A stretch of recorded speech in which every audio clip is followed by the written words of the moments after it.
Everybody knows that. Olympia Snow is not running for re-election. Olympia Snow is not running for re-election.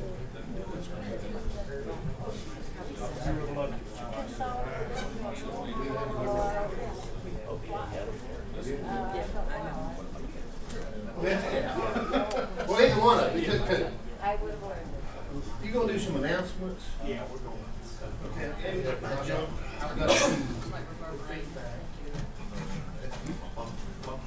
I'm hearing some feedback. sure thing here. And then we'll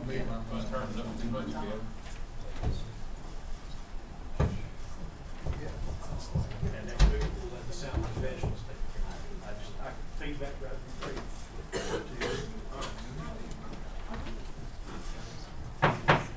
We'll call this continuation meeting of Macon County Board of Commissioners to order.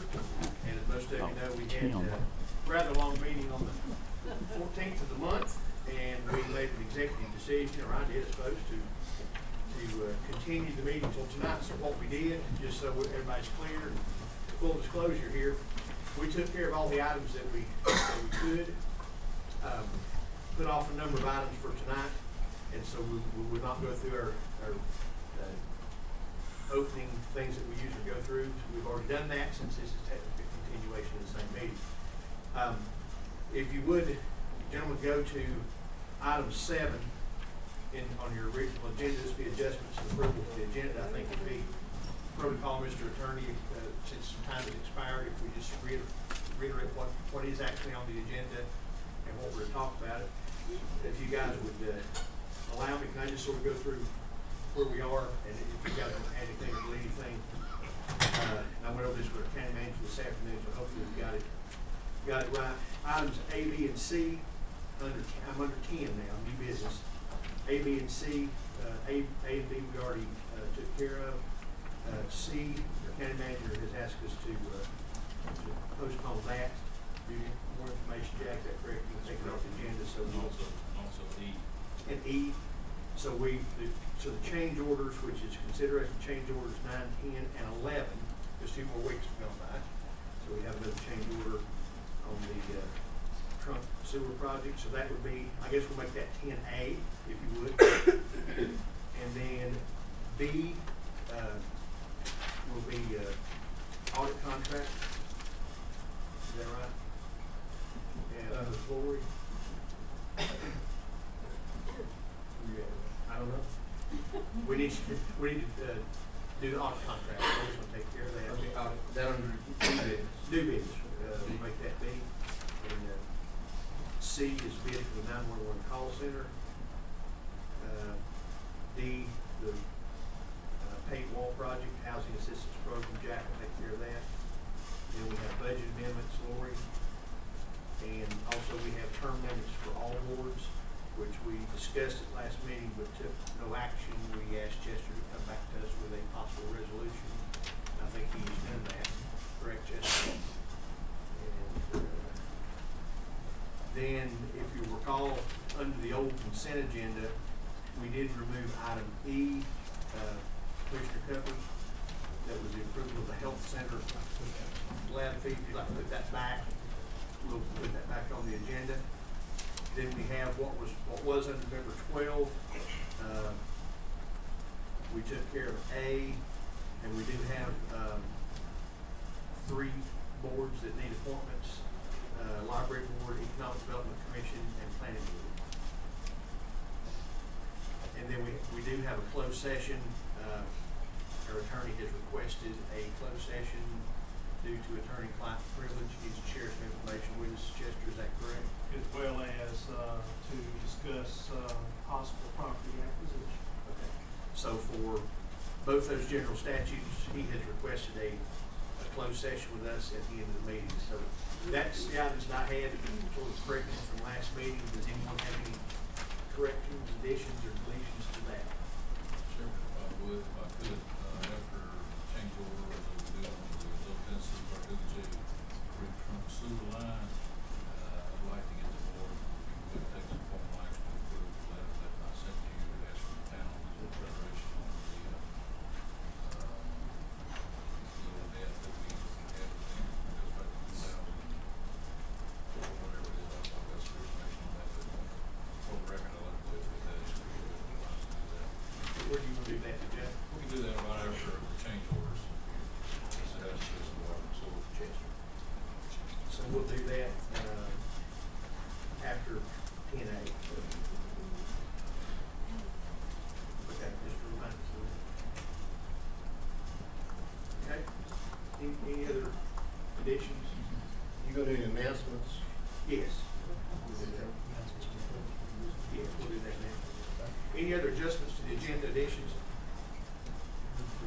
Second.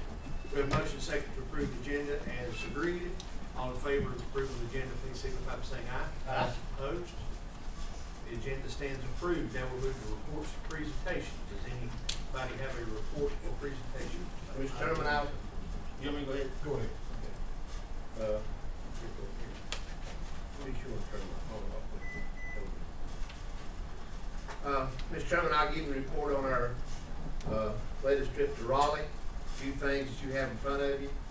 One of them, gentlemen, is from the North Carolina Environmental Health Supervisors Association. This is concerning organic chemical well testing.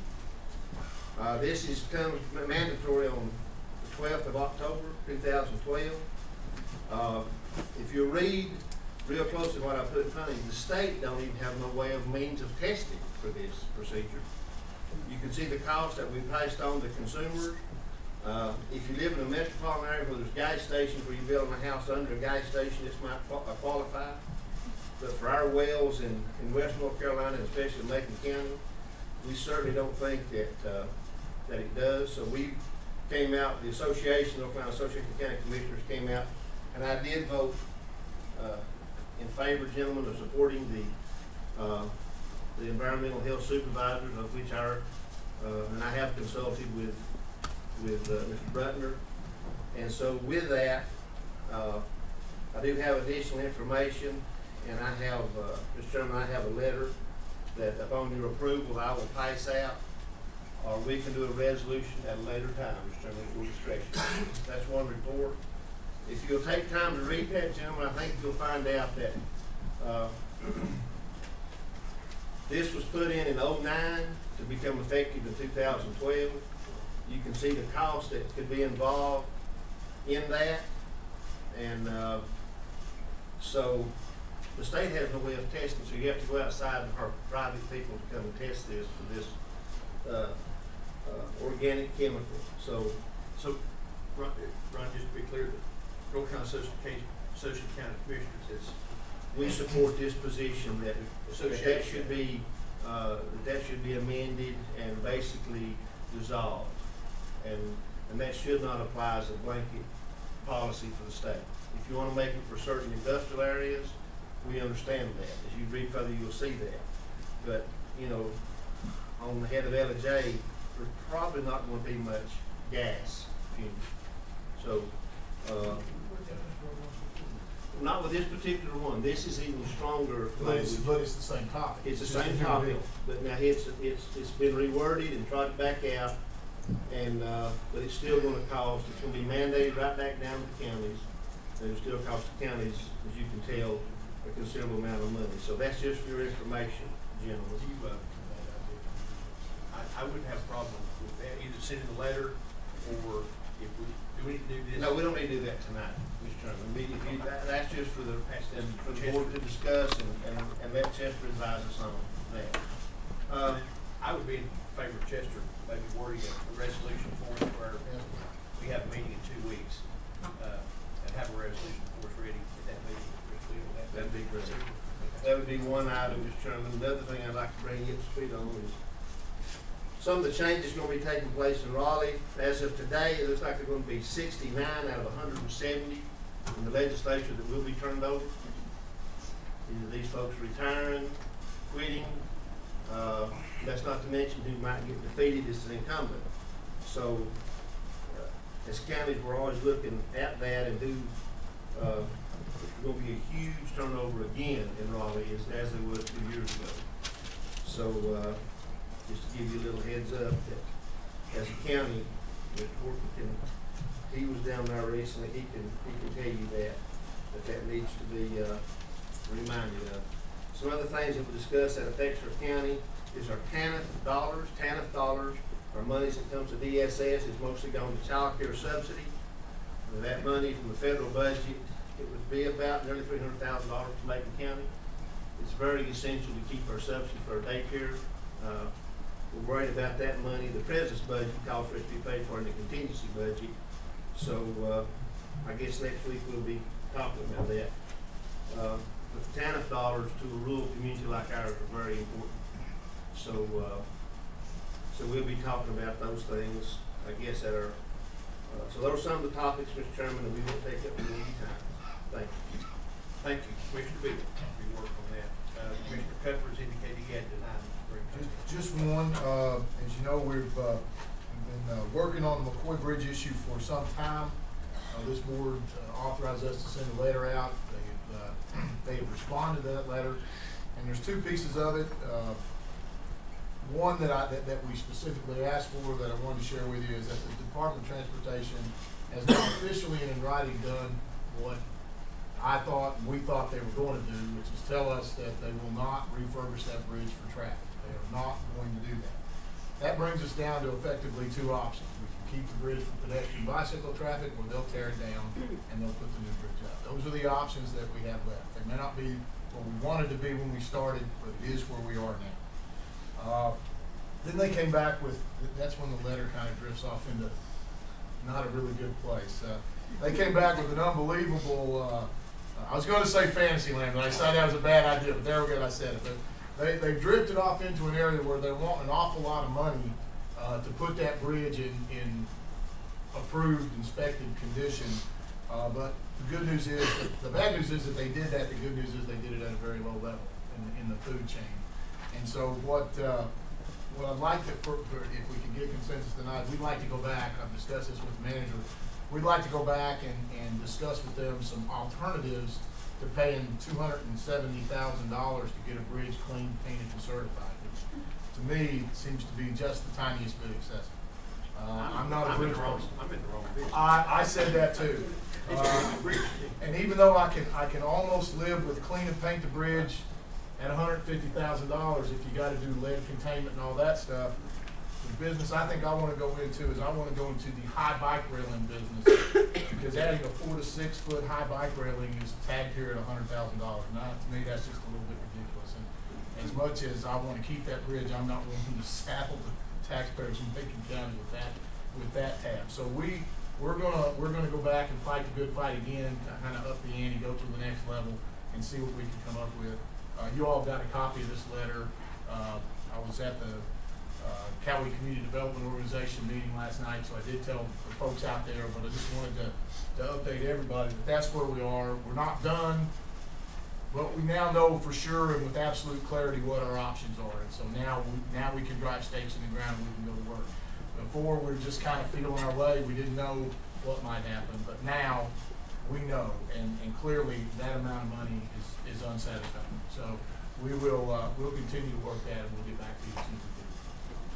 That covered there, Mr. Manager. I think pretty well. Covered pretty well. We did at least have the major question answered as to what their final conclusion of what's going to be on the equipment used to continue to use the old bridge and not use it.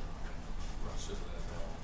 And that's huge, because that was a concern of that community was, hey, are we finding the wrong fight here? If we can get to maintain this as a vehicular bridge, that they stated in the letter, which was dated 22nd. Yeah, Cowee community has been exceptionally active and exceptionally vocal about that bridge, and to their credit, now, not meaning anything by that other than say, to their credit, they have stayed on top of that bridge as an asset to their community, and they wanted it fixed for traffic if they could get it.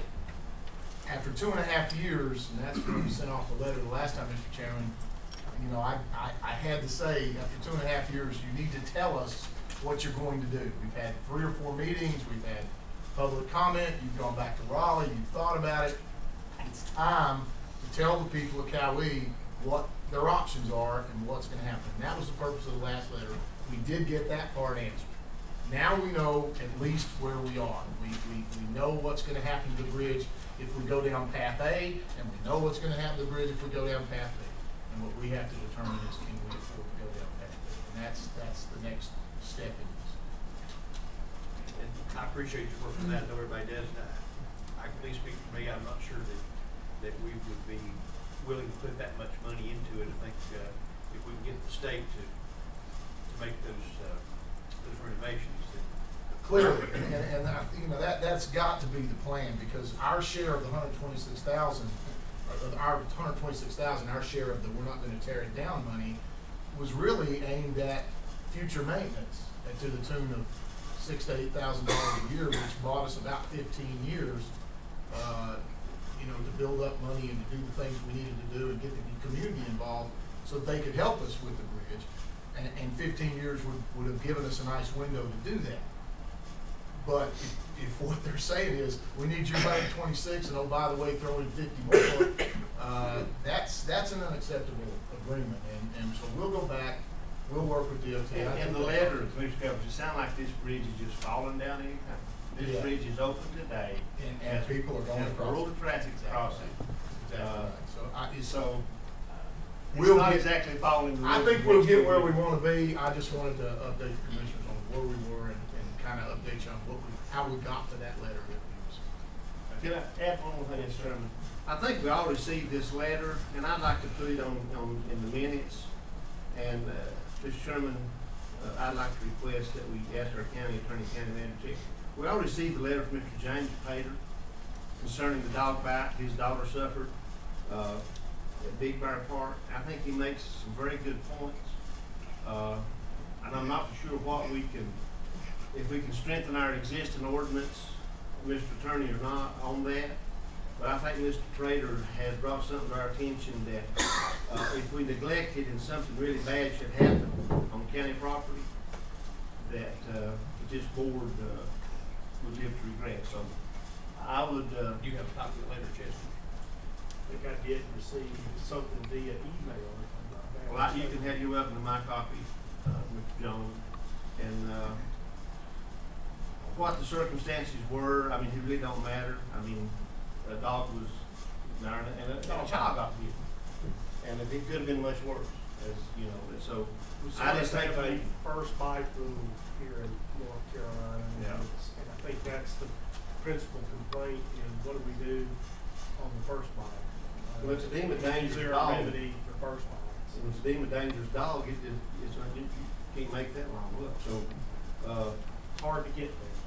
but I think that we need to look at it locally on the parks that we do have some say over, and on the property that we do control, that, at least see what we can do.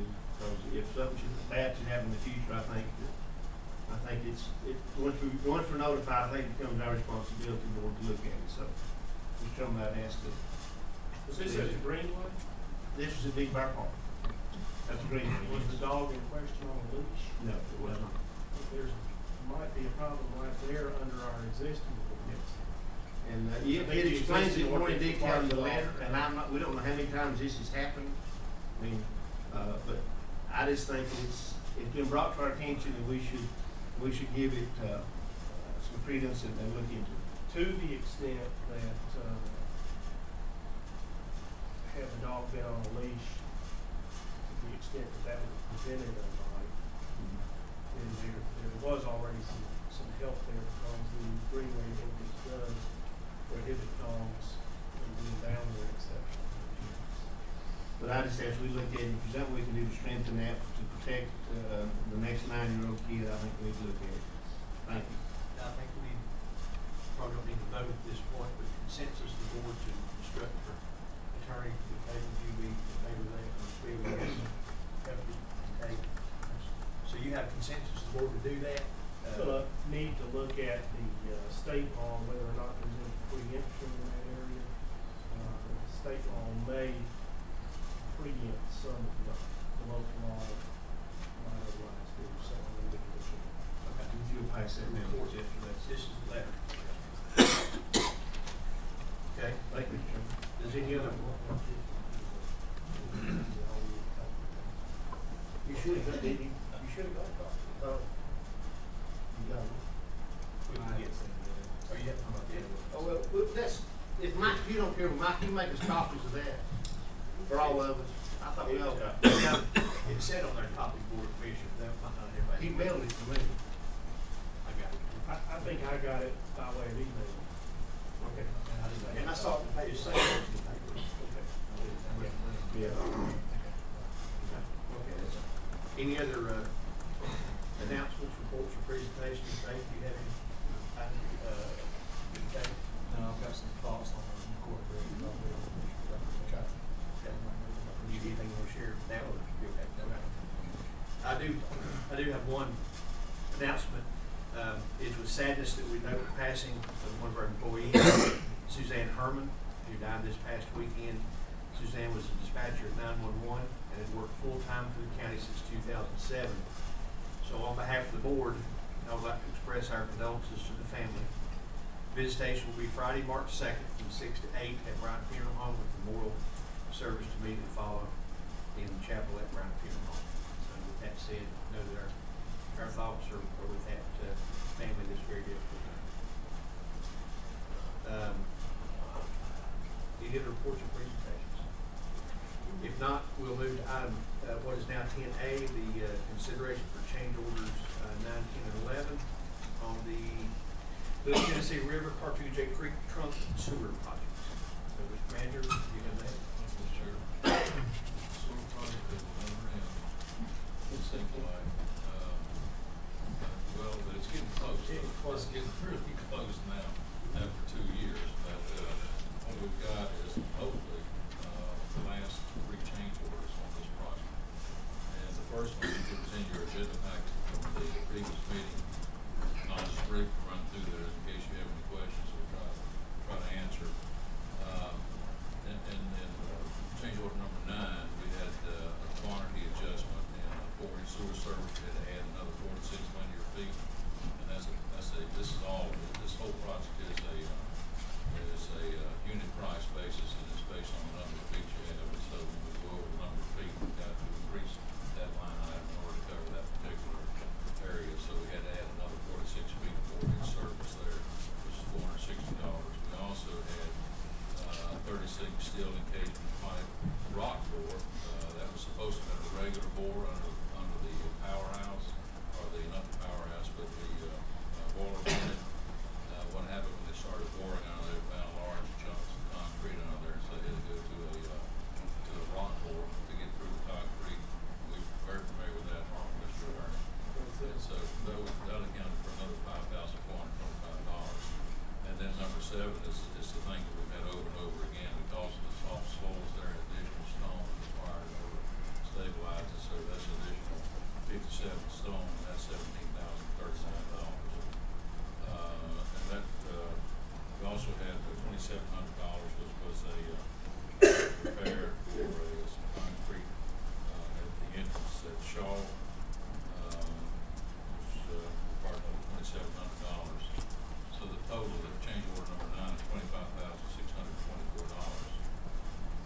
The second change order, and I'll ask you questions about all these when we get through it, if you would. The second change order, number 10, you'll see that it's the first part, $5,270 is a quantity adjustment for some additional 527 feet of 4-inch sewer service. And item number 2 is also a quantity adjustment for asphalt road repair, putting in the connection at the Whistle Stop Rollville Road area. They ended up having to do more paving up there than they originally thought they were going to have to do because of stuff underground and digging it out and more problems with the asphalt cracking and caving in there, so they had to do more paving than what they thought. And then back to the other one, the pipe, the trench stabilization again is additional $57,000.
did have some debris removal in that area or installed at the time. So all those items together added $78,431. Now that's the bad news. The good news is after these change orders will not require any more county money, will not require any town money. It's all been covered out of the grant money that we got for it. And after all these change orders are done, I hope these are the last 3 change orders that we have of any consequence whatsoever. We still end up with about $250,000 in contingency, which is about the amount of money we start out with contingency when the project started. So the only thing left in the project once we get this completed is the spray irrigation system that they wanted to put in as a green type project at the landfill. We're in negotiations with the state to see if they'll let us use the money we had allocated for that, which is somewhere between $80,000 and $100,000 to do something that was more beneficial to the landfill instead of a drip irrigation system out there. We think that we can put in a purple pipe system that Chris can use to help to wash down his equipment and so forth. It'd be more beneficial than just bringing additional water into the landfill. So we'll probably do that. Even if that goes in, we have to do what's required now. We're still looking at an end of the project with $100,000+ in estimated money on the job. So that's the good news. The bad news is we'll have to go ahead and approve these change orders more quickly with the process. But all the major work is done now. We're through Shaw, which is the biggest challenge in the whole project. And our connectors are currently being made to tie in the force main and Roller Mill Road. Once that's completed, the entire line should be operational then. So, Mr. Chairman, I would recommend the board approve the change orders recommended by the engineer. And I'll be glad to answer any questions if I can. Okay. Engineer, good to meet you. Good to meet you. What did they expect? That's a hard target to hit. Once they finish up what they're doing now, it just depends on what we're gonna do with the spray irrigation system. That could be any time between now and the end of this fiscal year, between now and June 30th. Construction, the major construction of the project will be finished within the next couple of weeks.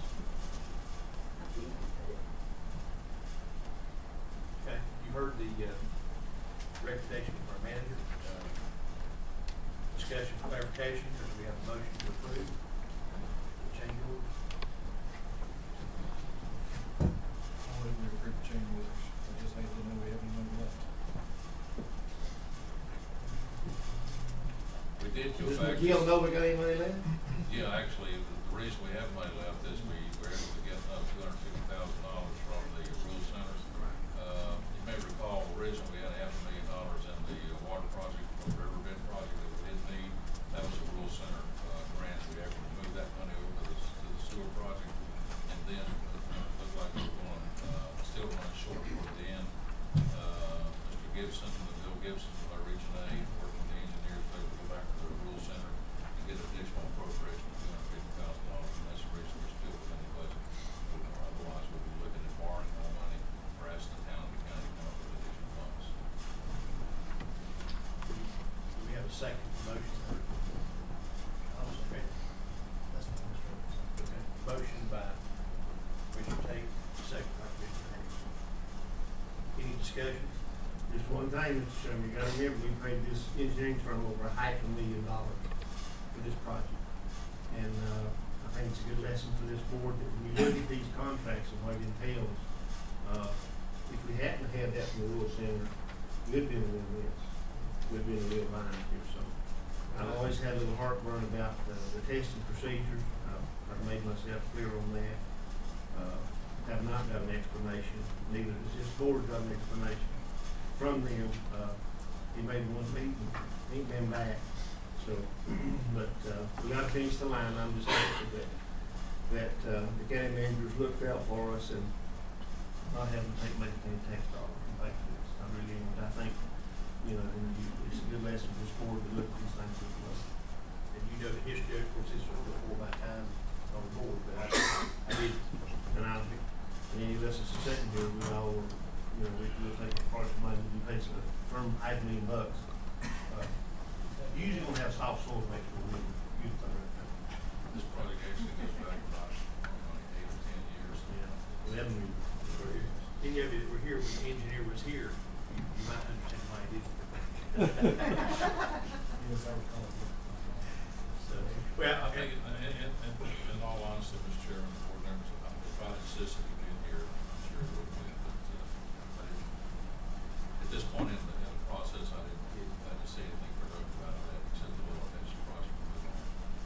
and contingency has to come out to where it's about roughly 5%. We only had 5% contingency to start the project off. But when you put the other 250, you made it about 10%. Yeah, but actually, Didn't use it. we actually, this is before we had the $500,000 for the Rural Center for the water project and the $250,000. So it's just ironic that it turns out basically at the end of the project, we still ended up with about 5% contingency left, which wouldn't have been there if we hadn't had $750,000 in a huge training project. We paid on the full. Pardon me? We paid on the full. Oh, yeah, they've been paid, They get their purpose. Okay, any other discussion? Well, I would agree to do it because the project needs to be finished, but I would agree with comments that been made that,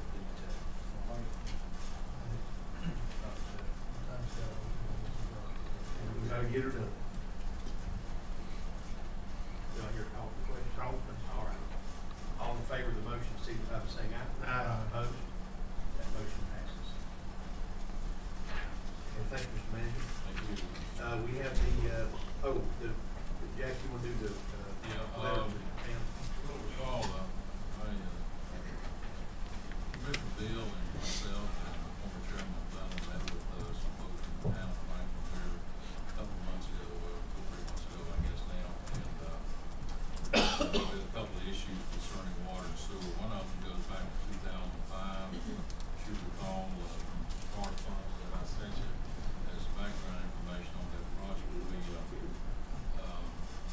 We had a sewer line that washed out, which is a sewer crossing at the Gulf State River next to the, at that time, Macon Middle School. That sewer line was replaced with a force main, which is a temporary measure at the time back in 2005 or 2006.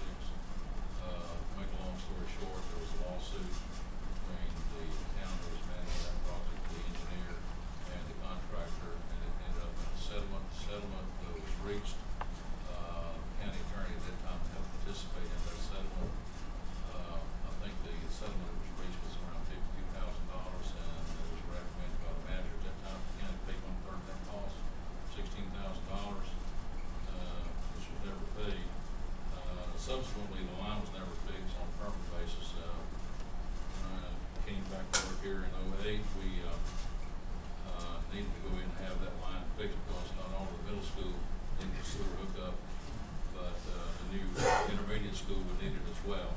So the county commissioners went ahead and came up with county funds of $175,000 plus the insurance money, which is a total of $220,000 to repair that line and make it available for both the middle school and the new intermediate school. That has been done. The county did that at its own expense. And Jack, that was in 2007. the original washout was in 2005 and was repaired sometime before the end of that year. And during 2006, I think there were 2 washouts of that particular line. And I think we came up with there were 3 options in order to repair it after I came. One of them was to put it back in the originally, which this one made for it to wash out again. The second option was to put in a sewer pump station, which is close to $400,000. And the third option was to redesign it, raise the elevation 3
I'd like to make that in the form of a motion that, that would be a formal request and county manager be authorized to present that letter to the county board. Do we have a second? Motion by Commissioner Beal, second by Commissioner Tate. Any other discussion? Jack, my understanding of that is, that was, the reason I asked about the time, I was actually chairman of the school board right before that happened. And When the school will put over $100,000. Yes, and it washed out, twice what it was. Who was that? Last one year. But the loss, the 16,000 was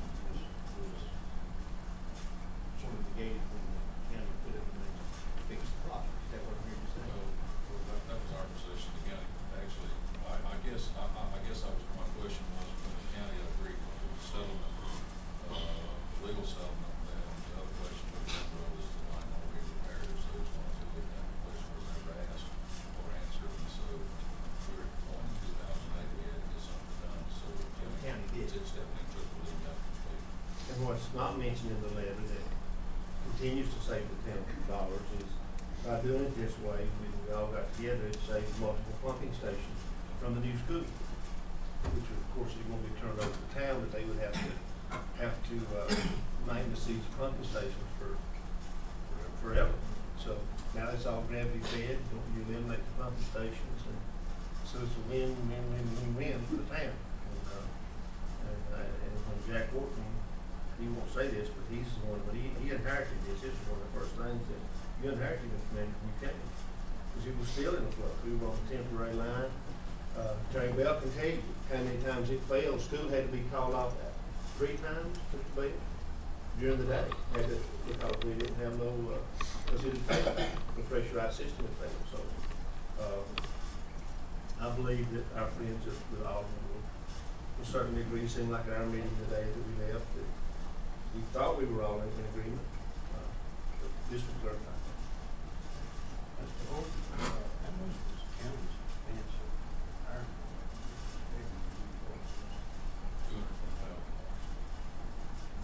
To retire it. And the place that, before that, the late school board put in about $113,000, county put in another $10,000 prior to that, so, the town, it was one of the projects that was grant funded, and the town was actually the lead agent on that project, like we're the lead agent on the big sewer project, and the water project, we were building for the connection with the town, but on this particular project, the town was the managing agent.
this is just, even though you approved that, we still year to year need to approve one contract at a time. So the contract before you tonight is, in the amount of $57,900.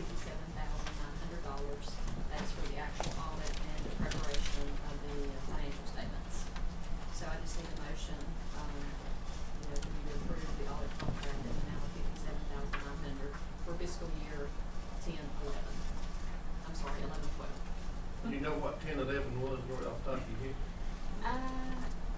Not off the top of my head. It was probably about the same price. I think what they do is they usually will bump it up 2% or so for inflation, so to speak. But I Exactly believe. what the percentage was, but I believe it was in the original approval that was negotiated for the 3-year contract. It's Right. probably within the 3-year approval, how much, what percentage it would go up. Sure it's less than 5%, but I'm not sure what percentage it was. Prior year, they would probably been maybe 2,000, 3,000 less than that number. So we're in the third year, Roughly. 3-year contract. We just started. This is just beginning, This is an additional This will be the year first 1 year and of the 3. 3-year contract. Okay, that's why I'm Right. curious why we were voting. We had 3-year contract. And they've always did us a real good job, and we know that there's. They have. And There's local some, government commission just requires that you approve, even though you agreed the 3-year contract, you still have to approve each individual year for the LGC, because they want to know the action date, so. They're also available throughout the year to help with questions as they come up, so that you don't have problems with the law, which is extremely valuable. And they come out and do interim work, you may be familiar with that, they're scheduled to come out in April to do interim work, and then of course they'll be out probably in September to do the final audit. And as everybody knows on the board, gentlemen, the county manager can certainly speak to it, audits have become very, very important. And there's some sensitive having some real problems with talking to audits, so they've already done us a good job as long as I've been on this board. And Jack, that's within the line item. It's Yes. within the line budget for that for this year, I'm pretty sure it is, and then actually it'll carry over this year and next year to this year's water. Right.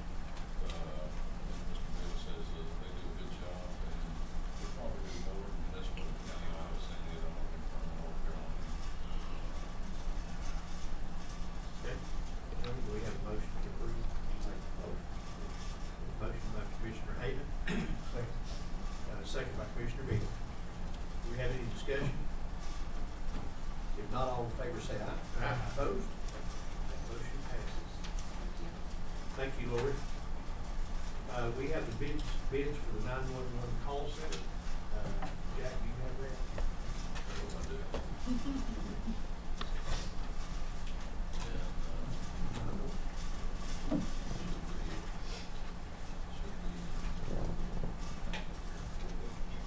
It's part of the add-on packet. Just one sheet. There's a few sheets. Laura, you got it? Here it is. It's If you just- look at it, there's an email that says Mike Decker's name in the top left-hand corner. It's from Lori Hall. And, You want me to jump in? if Lori can probably answer I don't more know. questions, more answers, give you I'll more ask answers about this, David. and I can give you the general. You know, we've been working on redoing the 911, emergency telephone center for quite some time. Part of that included, new equipment that had to go in there, computer-aided dispatch systems and so forth. And the funds for this are from our 911 reserve fund, not from, general fund. And, we have, it took so long to go through, to get the right specifications, to get everything together the way it should be, according to law. It took us a while to get this out for bid. We finally got it through, it's been bid. We do have a low bid that meets the qualifications, and, we'd like to go ahead and get this equipment ordered, but it's gonna take some lead time before it's actually built and delivered on site. I'm sure, Mr. Tate is probably more aware of it than most of us on board as far as emergency services and emergency call center. Finance director can give some details on the bids, and we've asked for consideration to go ahead and order the contract tonight, so Laura, do you have anything to add? I'll just note that, of course, we went out to bid for the CAD and the GIS, equipment and software. We have 3 bids that we received. And our low bidder was Interact Public Safety in the amount of $168,955.40. So what we would ask tonight is that you make a motion to award that bid to Interact Public Safety in the amount of $168,955.40. The other major part of the 911 system was the VoIP radio console system. I'm assuming that stands for voice over IP, is that correct, David? That we only received one bid on, correct, from Whitley's? And we rebid it and still only received one bid from Whitley's, and their bid is also attached for $280,632, excluding sales tax.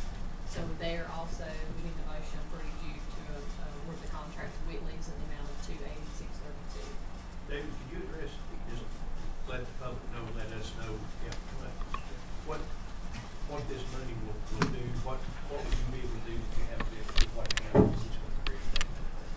It is gonna bring everything we've got up to date. Right now, we're running about 10 years behind on the technology that's out there existing. As Jimmy knows, there's a lot of our equipment there. Most of it will age out about 5 to 6 years. It's been a long time coming getting this project put together. So a lot of our equipment right now is just borderline failure reports. So this is a state of the art Macon County 911 center. And just to reiterate what Jack, the statement he made, this, no general fund money. This is all money we receive on a monthly basis that must be used for 911 purposes. And we can't just go out and spend it on any general fund activity. It must be spent on 911 funds. And we do have a fund balance in 911 that we're going to take part of this from, as well as some additional revenues that were originally budgeted. And that will be in my opening unit section. So we're banking on money from 911 system that we've not received? No, we've already received it. We've got it in fund Because it's balance. under attack too, you know. We've got it in fund balance. So we're It's under covered. attack, okay. We've got it in fund balance. Yes, sir. Question on this, on past, I understand, I'm taking a little bit on this, but the second, first field computer here has, the charge says in there for maintenance cost, training cost, but the others don't, am I correct? Am I reading that right? Yes, you are. All right. Is that gonna be something that would be required, what I'm gonna ask you is if we, if one of these others right there, is that extra cost gonna be required? There is some training costs and fees in the Interact Public Safety code as well. Each one, there's such a new technology, even though we are building on the backbone of what we've got. Excuse me. There's always training time built into that, so we can send our dispatchers down and learn the new system before they go live. And they don't have any kind of quote or anything like that? I don't have, it's actually built into Interact's. Yeah, I think it's built into there. That was just taken in on. Yeah, it was included in there. There won't be an additional cost. Saying, or it will be it, but they gonna come back and say, all right, now there's $30,000 in training costs. It's no Interact will do that. It's built into It's built into their price. It's included in their price. Yeah. You familiar with these companies, or are these? I'm not, no, this, I didn't know this was coming in until today. We Inter- got together before, so I could ask you some questions about due diligence on this company, so. Interact company is the one that we're currently using now. They've given good service over the last 15 years. Haven't had any questions of their integrity. We can call them right, today. They'll come fix anything, any problems we have. A lot of them, they can fix it online. They can dial into the system and tweak it if we have problems with it. And I guess, talk on the official page, if you gentlemen look at the next page on that, I think that's sort of, is that the due diligence page, if you would, it shows the executive summary, company profile, Yes. technical run response.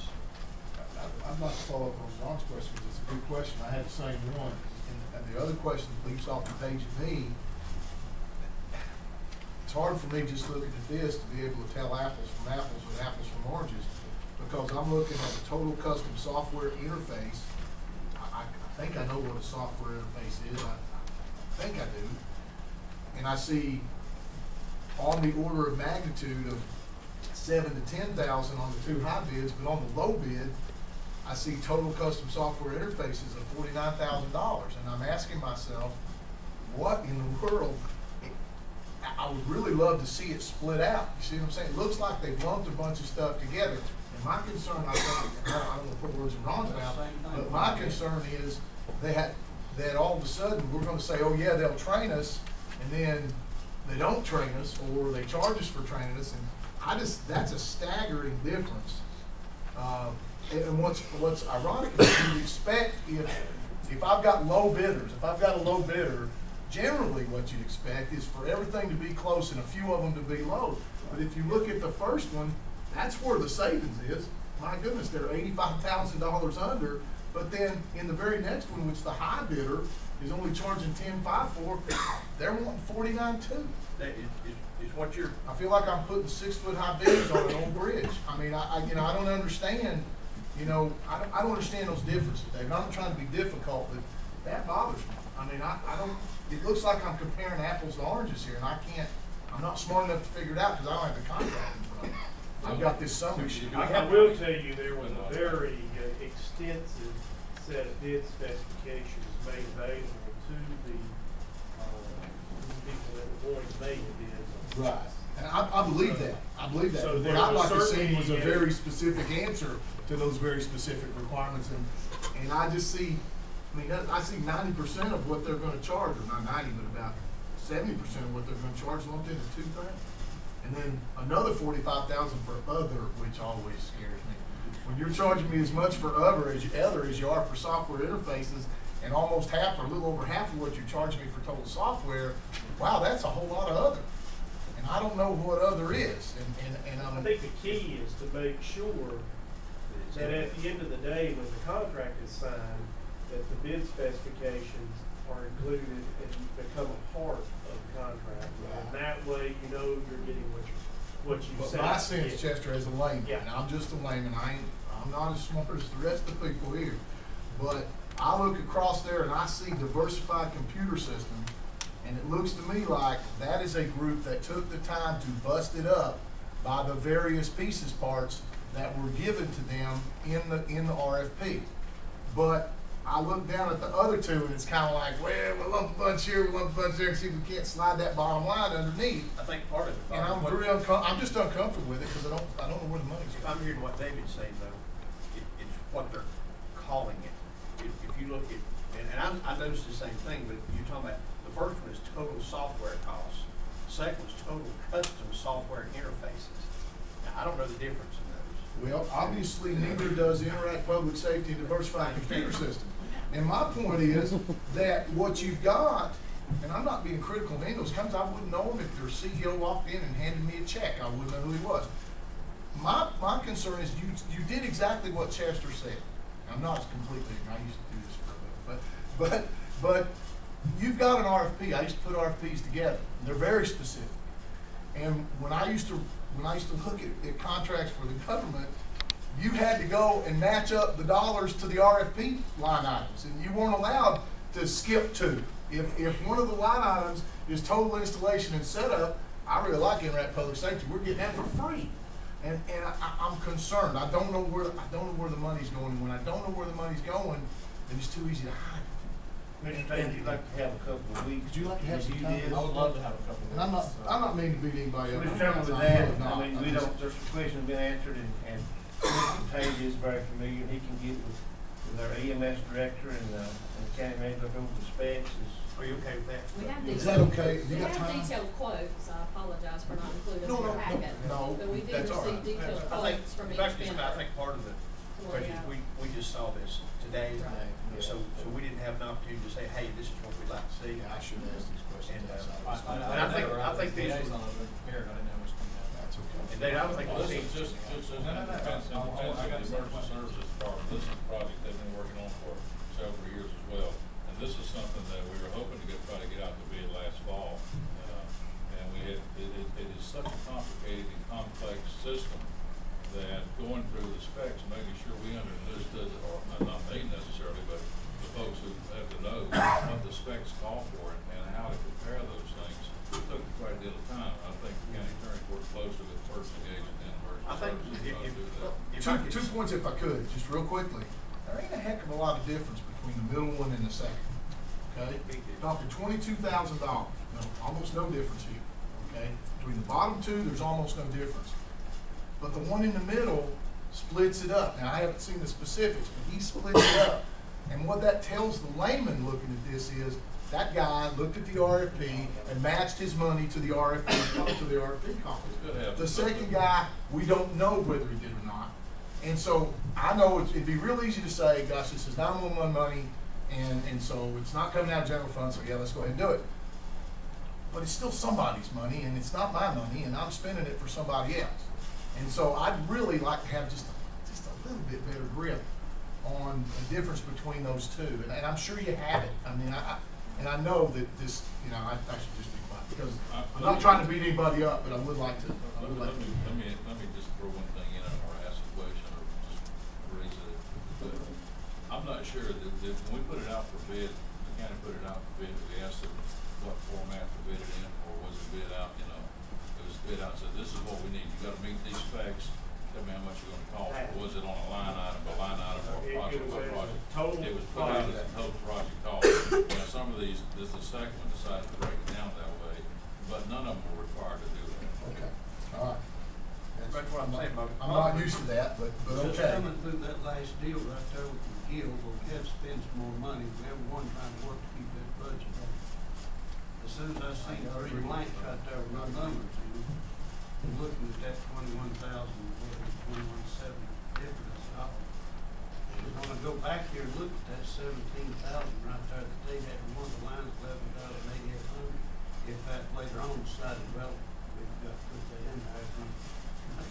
And Dave, you need to What you know have to understand it's on our David, contract. as a fact of the matter is, before you sign it, even if the board awarded a contract tonight, which I'm not asking you to do, but if you award a contract tonight, the contract specifically ties back to the specifications that were bid. And it says you must meet all these specifications for this amount of money, and there will be a performance bond on the project in order to make sure they comply with that. Yeah, well, then my question would be this, Mr. President. Again, I go back to the way people do business. Obviously, Diversified Computer Systems believes that there's a requirement for training to the tune of $17,670. That same training may be somewhere else, But the but training it's was not in- obvious. The training was included in the spec package. I'm sure it was. Sent to I'm them. sure it was. They And didn't break it if out. I'm a company and you tell me I need training, I'm gonna bust that out. I'm sorry, but I am. But they. Because they weren't I've funded required too to do many, it. I've funded They too weren't many required government to do that. projects where you Commissioner don't ask for the Cousins training, may you be don't right. get I it. mean, there may be something to be gleaned from that. If they put $17,000 in training, you'd like to have a feel for what kind of training you're gonna get for these people that aren't giving you a number. That's They may be thinking about $1,000 worth of training. That's it. Two things, Mr. Chairman. I think that, with the consensus of the board, as Commissioner Tate's liaison, he said he'd like to have a couple of weeks. David said so. And another thing, David, that I would be interested in, we just went this to the sheriff department, is that new, with the new control panel, use the warranties. I mean, there's no information in your own warranties. Is it like a used car, or is it? I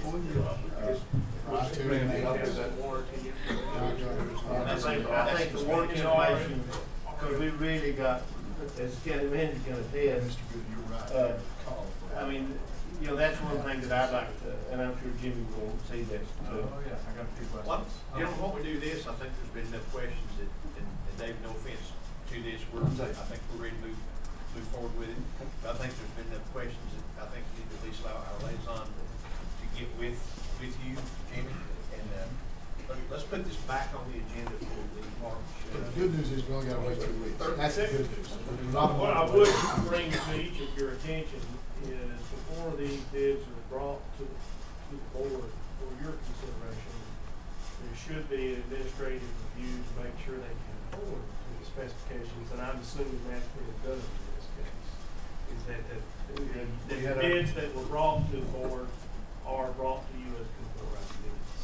Well, when the bids come in, whoever reviews that, whether it's purchasing agent or the department that's actually ordering equipment, has to make sure that the bid covers the things that. If it doesn't comply comply with the request, then it can't be And it considered. can't be If it's considered. not, if it That's does, right. if And I it leaves understand. something out, I and it's not understand. accepted, it can't be accepted, and we really have to have. Please understand, I I'm feel not it. accusing anybody of that. I feel I'm certain all not. that stuff is in here. I am too. It's just that. Well, we're let's calling it spend the something next 2 else. weeks and get with Commissioner Payton and then try to answer these questions, make sure that, Yeah, I think that we we- have that before the board takes any final. Everybody consensus to do Thanks, that? Dave. Jenny, David, I'm sorry. I just want to get all the things. I think, Jenny, we can take that back. What is You don't have no harm, Carl. I don't know.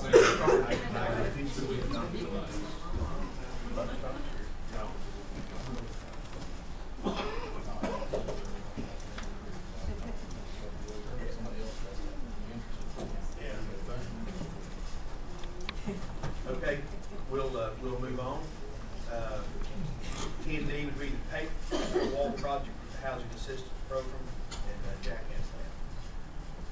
It seems like we're spending a lot of time in 2004, 2005 tonight, but back then, there was a program called the Crisis Housing Assistance Fund, CHAP for short. The state came up with money to help people replace their homes that they were living in because of damage from the floods of the hurricanes that came through back then, you all recall.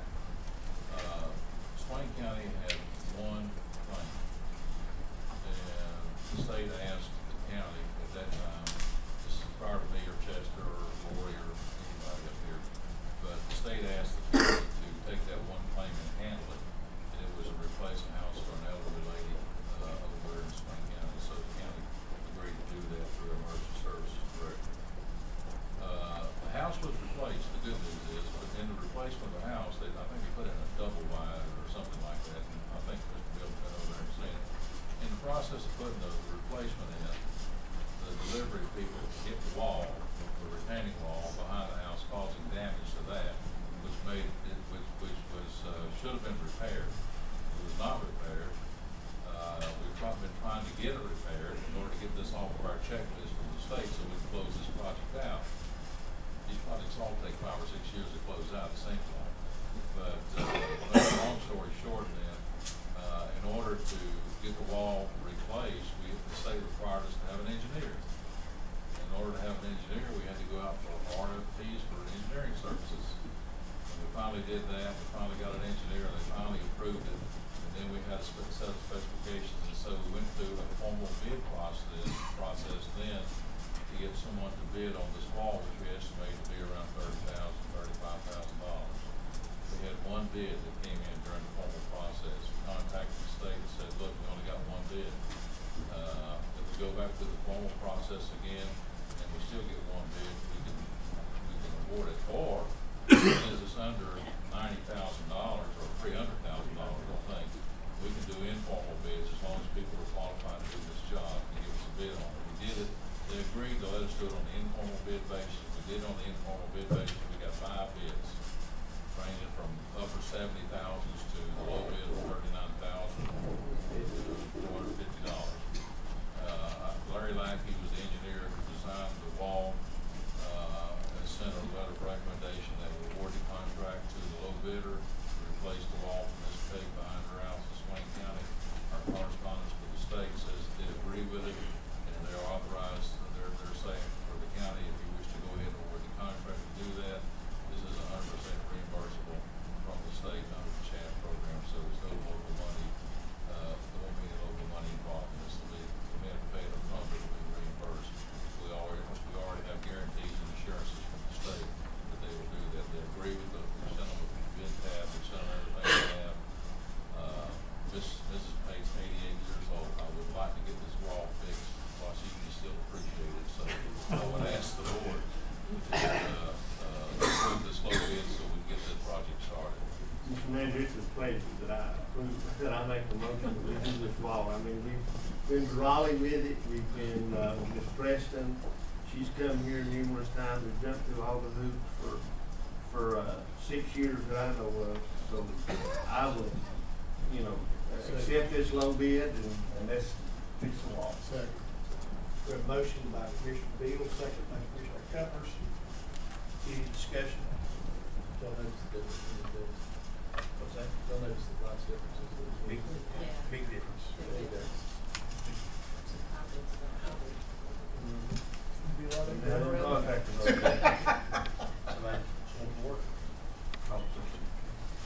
We've had a call for question, all in favor of the motion, signify by saying aye. Aye. Opposed? That motion passes. You vote yes, Mr. Mayor? Yes, okay. Okay. Next one would be 10E, Lori, budget amendments. Yes, we have 3 budget amendments, 147 through 149, but I would assume you would want to table 147 until the March meeting as well, because it goes hand in hand with the 911. Yeah.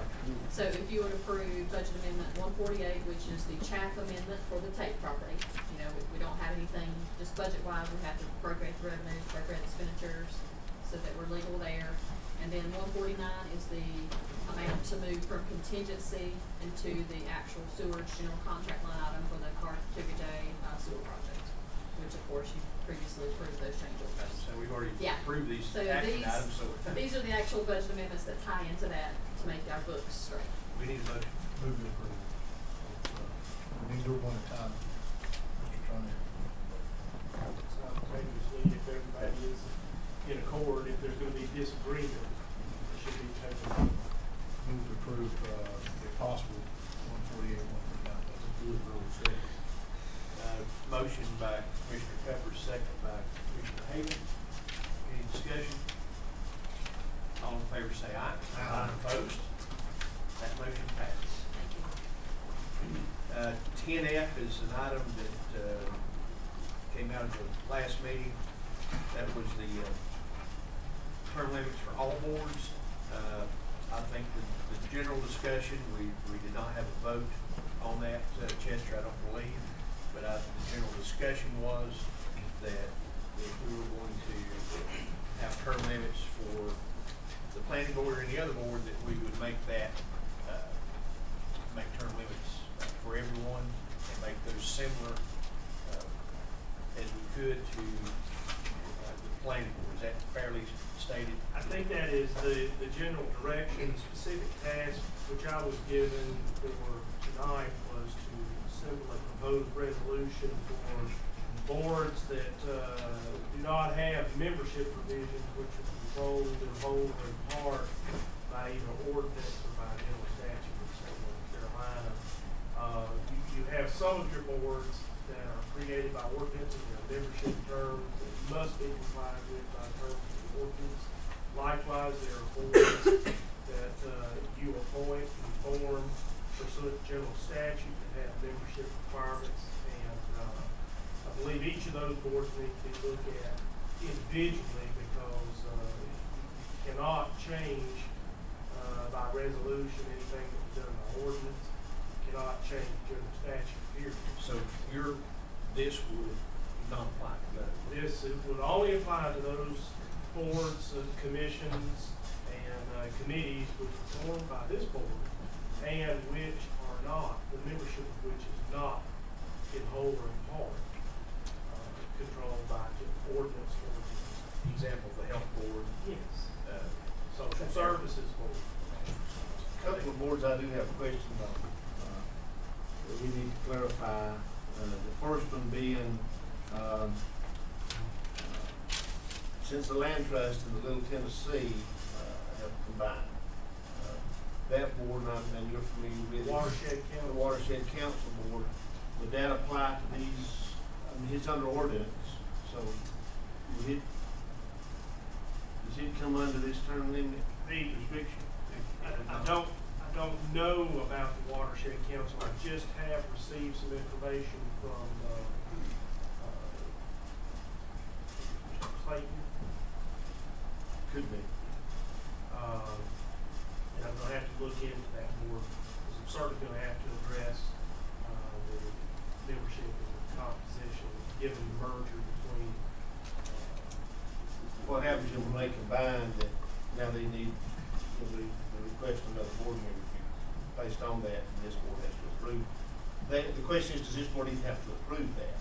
It's by ordinance that, they have that, and I guess you're gonna check that out. I'm gonna have to look into that. I don't know whether it is controlled by ordinance or whether it was assembled by resolution. When all these term limits is geared toward the planning board, Jim, I'm telling you right now, it's gonna take a lot of board.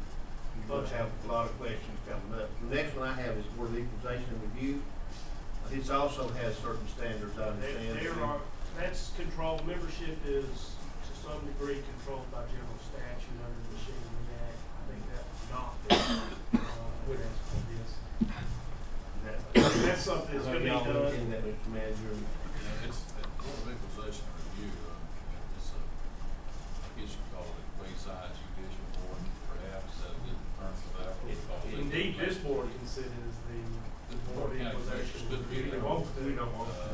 But what, right now you have people who are, deemed to be, have expertise in property values and so forth, real estate appraisal, so that those people serve on the board, do you have five, I won't say you have probably five people serve on the property serve on the board in the past. And that one is set up, eventually it's on a year-to-year basis, but it's approved by the board, but it's specific to, 105 Machinery Act as far as, what you can and can't do, regulated by that, but, that is a question that I haven't been able to nail down, Bill, as far as, how that works, because that's the board that by statute has to be appointed or reappointed every year. It's not for any long period of time, it has to be appointed every year, so you're basically, I don't know if the term is what should apply to that or not, this is about In my opinion, if you have a board that's required or permitted by general statute, and it speaks to membership, the statute speaks to membership, I think you are going into, to some degree, uncharted waters if you seek to impose term limits in those situations, because those are boards that are, that statutes speak to, and there's not any guidance in those statutes in probably 99 cases out of 100 as to whether you can do term limits. And if the statute doesn't permit it, there's an argument that you can't do it. And I would not want to be a test case. So it would not apply. And I think as we go with it, with these term limits, I think we come back to this on other boards. Which that's the reason we done away with it. You see why we done away with the term limit. So,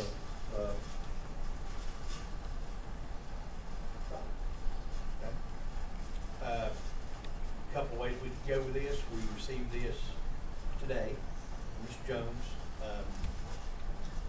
If the board wanted to review this and have some time to think about it, run it by some of your constituents, et cetera, we can do that. We can take action on it tonight. We can make changes to it and take action on it tonight. We can do any one of those things. But I say that before we make a motion. I think we need to consider do we want to take action now, or do we want to study this in the midst of this guy? That's Mr. Chairman, would it be helpful? Chester's gonna love me if I say this.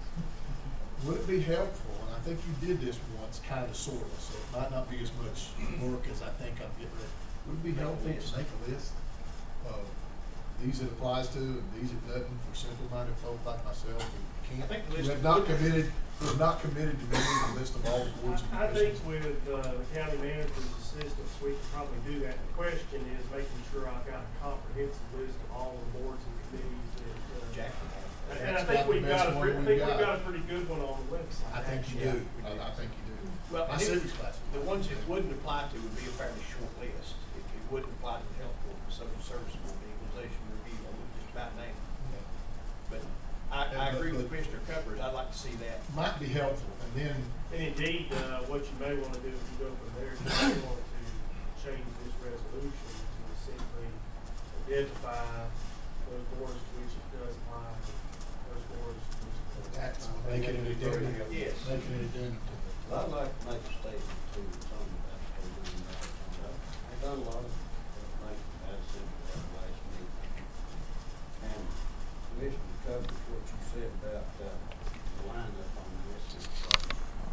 After we had term limits, but nobody fulfilled that position after a couple of term limits. I think it'd be only fair to put somebody back on there to keep it full. I think that's our fair. The whole 9 yards that I look at this whole situation is, if there's one of these tribal reports is being fair to everybody. And I think that stinks, but you make that be very fair. I think it's also very fair that we have terms to be fair with every board, and everyone exactly the same term limits.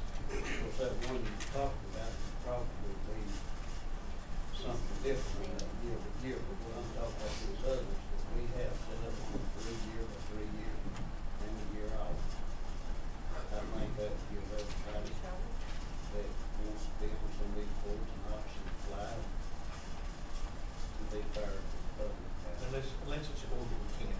That's a good I understand, that's what I'm saying, once if we can't, I mean, there's something we don't have jurisdiction over. But out of fairness to everybody, if we have blanket policies, ones that we could, I think that'd be fair to everybody concerned. Mr. Manager, do you have any of your boards that have terms that are either shorter than or longer than 3 year The only one terms? that I recall is we had a 4-year term on two members on the planning board, but we changed that when they did the amendment to the planning board ordinance. But I don't know that there's a lot of them out there. I think most all of them are probably 3-year terms. That's pretty standard on most boards. They all are. Probably, and there are, I think it would be easier, if I might make a suggestion, to go through and figure out specifically those boards that the county attorney says are covered by state statute. That's fine. Pull those out. Yes, sir. That's Then absolutely. you've got not 100, but a lot of other boards in there that are, it doesn't really make good sense to put them on permanents because you can't find anybody to serve on that in the first place. So I would like for the board, and I can give you a copy of all the boards that we got. Now, most of these boards do have term limits built in. Yeah, I'd like for the, instead of us picking out which ones should or shouldn't have term limits, I'd like for the board of commissioners, if I could go through the list and check the ones that you think, should not have term limits. The dangerous dog board, that's not one that meets every other day. It's some of these little small boards. I'm sure there's a lot of people waiting to be on that There's not a one. lot of people waiting to be on that one either. There may be something, I'm not. That was governed by statute. But it would be, I think it would narrow the list down, if you're really concentrating on term limits, to pick the ones that you don't feel like should be subject to term limits, and that would narrow the field down. Add that to the ones that are covered by state statute or ordinance, and then the only thing you'd have left then is debate whether or not you should have term limits on these other ones that fit into that. And then all you'd have to do to fix the resolution is put a one-line exemption. Gentlemen, let me remind you that all these boards have specified times when their time ends. Every board member that's on the board today has a specified time that this person is up. Here's your Macon County Planning Board in front of you right now. It tells you the date, the year that they expire. Term limits, again, I'll say it again. You know, that's the reason this board, gentlemen, come back and read the minutes, why they didn't have term limits. I mean, yes, you're gonna have all kind of applications for the planning board. It's the hottest thing going. You're gonna hurt these other boards. You're gonna hurt the community funding program. You're gonna hurt these other boards. I really believe that in my heart. I wouldn't say it. So, But we I went back. mean, your guide is, if you're gonna talk about that planning board, talk about the planning board. But then you're gonna hurt a lot of other boards. When were those repealed, Ronnie? I saw where they. 2007. Actually, 2007, they were passed, and then I think they got repealed after that. Must've been 8. Was you 8 or 9? 2008, I believe. But, was, but the sometime thing, the first year I was the there. thing that Commissioner Peppers proposed, and I think I heard Commissioner Hagan agree with it, put a check mark for that one, was that, if no one applied, you could certainly reappoint someone who was already on there, which is what Commissioner Bill talked about. If you've got a board that you don't have a lot of applications, well, we've got 2 tonight, but we have 2 positions open, we have 2 people applying. So that would be potentially those kind of situations, and I think that would take care of that. We're not just, if you have it. The way this one is written, this proposal, it can be changed however the board wants to change it, of course, but the way Mr. Cupper had suggested was you advertise the position on the website 2 months in advance of the time that the term is, at least 2 months in advance, and you wait a month. And if there is no application to fill that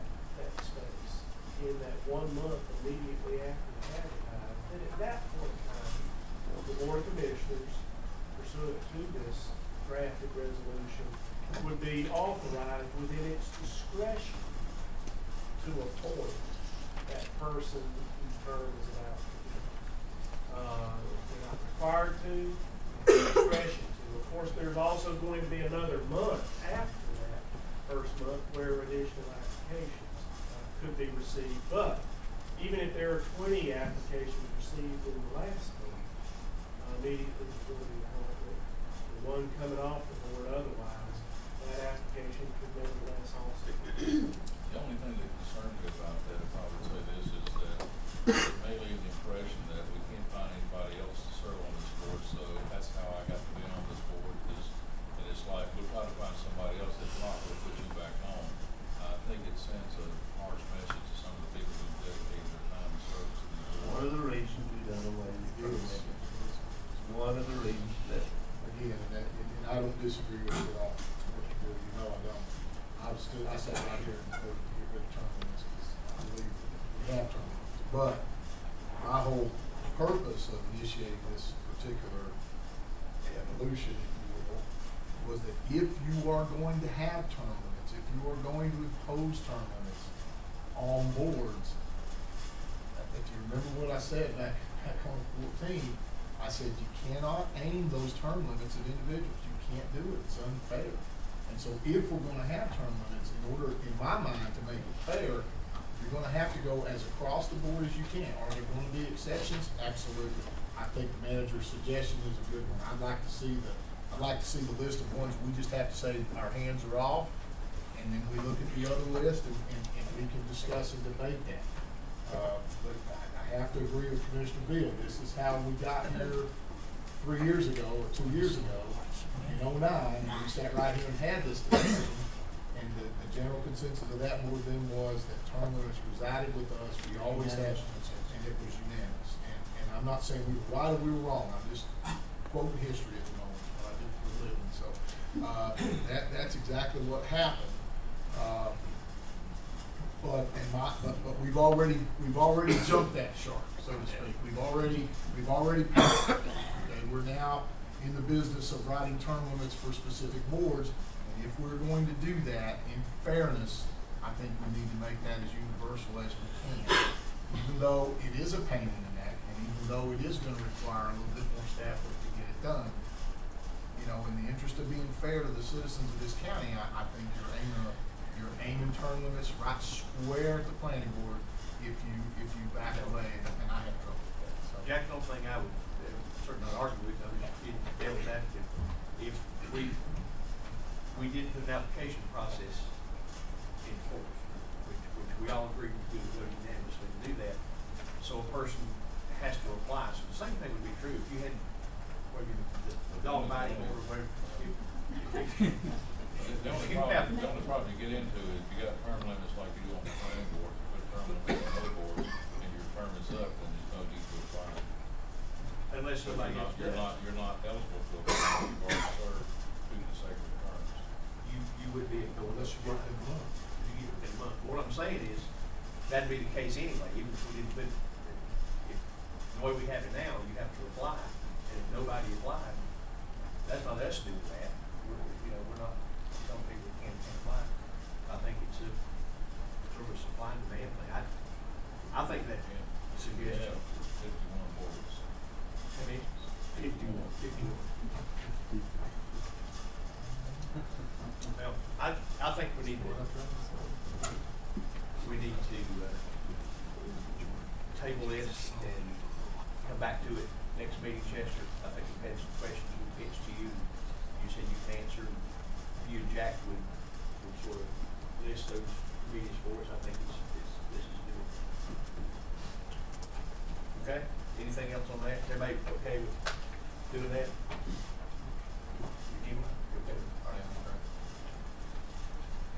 Okay, next item would be the approval of the health center lab fee. Is that right?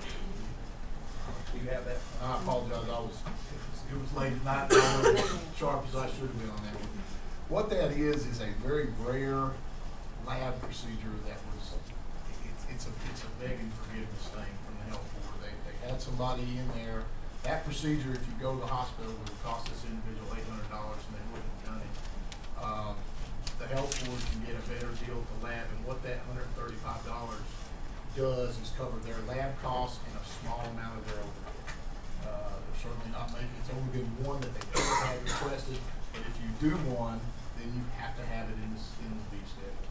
And that's what they're asking, and I talked to Mr. Bruckner in some detail. He does not expect to see these ever again, but he's gotta cover a little bit of his overhead costs, but the vast majority of that that's an $800 procedure that he can get done for $135. So that's that pretty sure. I just didn't understand. Yeah, that's fine. No. Good question, and again, my apologies for not having a snappy answer on it. That is. I just didn't And I'd love to get that. I didn't know nobody did DNA Yeah, test. no, well, yeah. I mean, really, I didn't. Yeah. I'd not ever seen it, or It's a non-ball. on the local level. On the Yeah. local, I thought a DNA test would. Well, we're not talking about like a police level DNA. This is a different kind. But most of them are most all DNA tests connect to some court activity Yeah, somewhere, this is not. either parental or criminal or Well, it's the something. first one and the only one they've ever seen at the health department, and they don't anticipate seeing another one. Got it done for $135. That's exactly right. And I guess Chester's been down that road, so. Yeah, and that's. That was the only question I had. Thank you. I didn't understand. One to 12. Can you elaborate on what it is, Hank? Was it find out who the daddy is? No. It's a diagnostic. That's one of the ways you can do it. You can do that. You That can is do that, one of the Brad, ways. but this is a diagnostic test. I'm not a medical doctor, but it's a Come on, diagnostic Cooper, test. tell us exactly how you get the part from me. Come on. Come on, man. I can do parts for me. That's not medicine. That's chemistry. I can do that. I just had never seen the word DNA in the local. Exactly. And you don't see them very often, and they don't anticipate ever seeing them. They have to put it in there because they've done it. Okay, understood. Okay, that take care of that. Yeah, make a motion. Oh, yeah, I need to It's not get a motion. approved part of the consent Okay. agenda, so you'll need a separate You make motion that. for that. I'll make a motion, yeah. I second the consent agenda, Mr. Chairman. We have a motion by Commissioner Peppers, a second by Commissioner Neal to approve that, actually just to approve the health center lab report, correct? Right, so they put it on the list. So, Rest of it's been approved, right? Rest of it. Yes. approved by his friend. any other discussion? Only thing I was going to ask is, if that goes in, that's what they're gonna pay health department to do. Correct. Okay. And if they went to the hospital, they went to the hospital. Okay, it's $135 over. But again, it's a rare case. Any other discussion? All in favor say aye. Aye. Opposed? That motion passes. Gentlemen, we've been meeting an hour and 32 minutes. Anybody need a break? Before we finish up? We'll take a short break. Come right back. You are indeed a great man.